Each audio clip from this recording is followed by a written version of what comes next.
BJP ಮಾಜಿ ಸಂಸದೆ ಶಂಕಿತ ಭಯೋತ್ಪಾದಕಿ ಪ್ರಜ್ಞಾ ಸಿಂಗ್ ಠಾಕೂರ್ ವಿರುದ್ಧ ನ್ಯಾಯಾಲಯ ವಾರೆಂಟ್ ಜಾರಿ ಮಾಡಿರೋದು ಯಾಕೆ? ಏನಿದು ಪ್ರಕರಣ?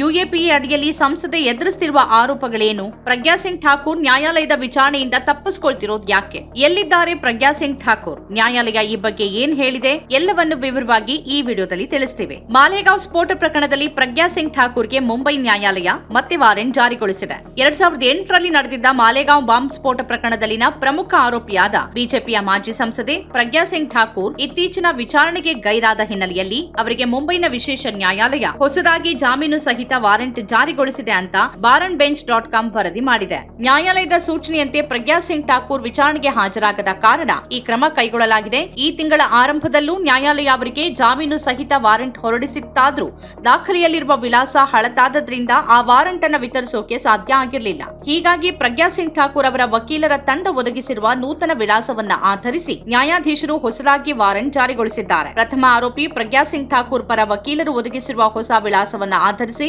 ಅವರಿಗೆ 10,000 ರೂಪಾಯಿ ಮೊತ್ತದ ಜಾಮೀನು ಸಹಿತ ವಾರೆಂಟ್ ಅನ್ನ ಜಾರಿಗೊಳಿಸಲಾಗಿದೆ ಅಂತ ನ್ಯಾಯಮೂರ್ತಿ ಲಹೋಟಿ ಆದೇಶಿಸಿದ್ದಾರೆ. ವಿಚಾರಣೆಗೆ ಗೈರಾದ ಕಾರಣಕ್ಕೆ ಪ್ರಜ್ಞಾ ಸಿಂಗ್ ಠಾಕೂರ್ಗೆ ನ್ಯಾಯಾಲಯ ಜಾಮೀನು ಸಹಿತ ವಾರೆಂಟ್ ಹೊರಡಿಸುತ್ತಿರೋದು ಈ ವರ್ಷದಲ್ಲಿ ಇದು ಎರಡನೇ ಬಾರಿ. 2008ರ ಮಾಲೇಗಾಂವ್ ಸ್ಫೋಟ ಪ್ರಕರಣದ ವಿಚಾರಣೆಯಲ್ಲಿ ಭಾಗವಹಿಸಿದ ಪ್ರಜ್ಞಾ ಸಿಂಗ್ ಠಾಕೂರ್ ವಿರುದ್ಧ ಮುಂಬೈನ ಎನ್ಐಎ ನ್ಯಾಯಾಲಯ ಜಾಮೀನು ನೀಡಬಹುದಾದ ವಾರೆಂಟ್ ಅನ್ನು ಹೊರಡಿಸಿದೆ. ಪ್ರಕರಣದ ಅಂತಿಮ ವಾದಗಳು ನಡೆದಿದ್ದು ಪ್ರಜ್ಞಾ ಸಿಂಗ್ ಠಾಕೂರ್ ಅವರ ಉಪಸ್ಥಿತಿ ಅಗತ್ಯ ಅಂತ ನ್ಯಾಯಾಲಯ ಹೇಳಿದೆ. ಆದ್ರಿಂದ ಮಾಜಿ ಸಂಸದರ ವಿರುದ್ಧ 10,000 ರೂಪಾಯಿಗಳ ಜಾಮೀನು ನೀಡಬಹುದಾದ ವಾರೆಂಟ್ ಜಾರಿ ಮಾಡಲಾಗಿದೆ. ಮಾರ್ಚ್ 2024ರಲ್ಲೂ ಇಂಥದ್ದೇ ವಾರೆಂಟ್ ಜಾರಿಗೊಳಿಸಲಾಗಿತ್ತಾದರೂ ಪ್ರಜ್ಞಾ ಠಾಕೂರ್ ವಿಚಾರಣೆಗೆ ಹಾಜರಾಗಿದ್ದರಿಂದ ಆ ವಾರೆಂಟ್ಗೆ ತಡೆ ನೀಡಲಾಗಿತ್ತು.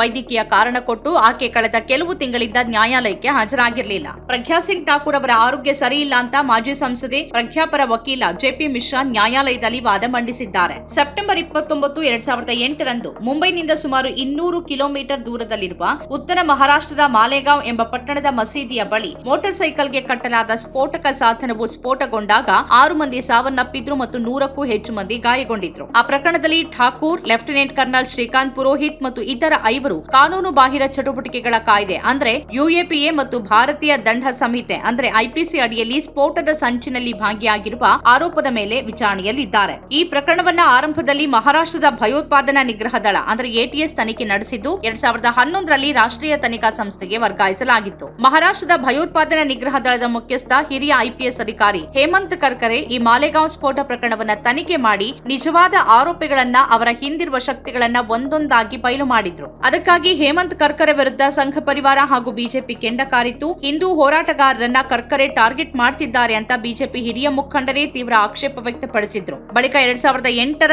ನವೆಂಬರ್ 26ರಂದು ಮುಂಬೈನಲ್ಲಿ ನಡೆದ ಭೀಕರ ಭಯೋತ್ಪಾದಕ ದಾಳಿಯಲ್ಲಿ ಹೇಮಂತ್ ಕರ್ಕರೆ, ವಿಜಯ್ ಸಲಾಸ್ಕರ್ ಹಾಗೂ ಅಶೋಕ್ ಕಾಮ್ಟೆ ಮತ್ತಿತರ ಹಿರಿಯ ಪೊಲೀಸ್ ಅಧಿಕಾರಿಗಳು ಬಲಿಯಾಗಿದ್ರು. ಸ್ವತಂತ್ರ ಪತ್ರಿಕೋದ್ಯಮ ಇಂದಿನ ತುರ್ತು ಅದನ್ನ ವಾರ್ತಾ ಭಾರತಿ ಮಾಡ್ತಾ ಇದೆ. ನಮ್ಮ ಚಾನೆಲ್ ಅನ್ನ ಸಬ್ಸ್ಕ್ರೈಬ್ ಮಾಡೋದ್ರ ಜೊತೆಗೆ ಬೆಲ್ ಐಕಾನ್ ಒತ್ತಿ ನಮ್ಮನ್ನ ಬೆಂಬಲಿಸಿ. ಹಾಗೆ ನಮ್ಮ ಕಾರ್ಯಕ್ರಮಗಳನ್ನ ಲೈಕ್ ಮಾಡಿ, ಕಮೆಂಟ್ ಮಾಡಿ, ಅದನ್ನ ಬೇರೆಯವರಿಗೂ ಕೂಡ ಶೇರ್ ಮಾಡಿ. ಹೀಗೆ ನೀವು ಮಾಡಿದಾಗ ನಮ್ಮ ಚಾನೆಲ್ ಮತ್ತಷ್ಟು ಜನರಿಗೆ ತಲುಪತ್ತೆ. ಆ ಮೂಲಕ ನಮಗೆ ಸಹಕಾರ ಆಗುತ್ತೆ. ಇದು ನೀವು ಯಾವುದೇ ಖರ್ಚಿಲ್ಲದೆ ಮಾಡಬಹುದಾದ ಸಹಕಾರ. ಧನ್ಯವಾದ.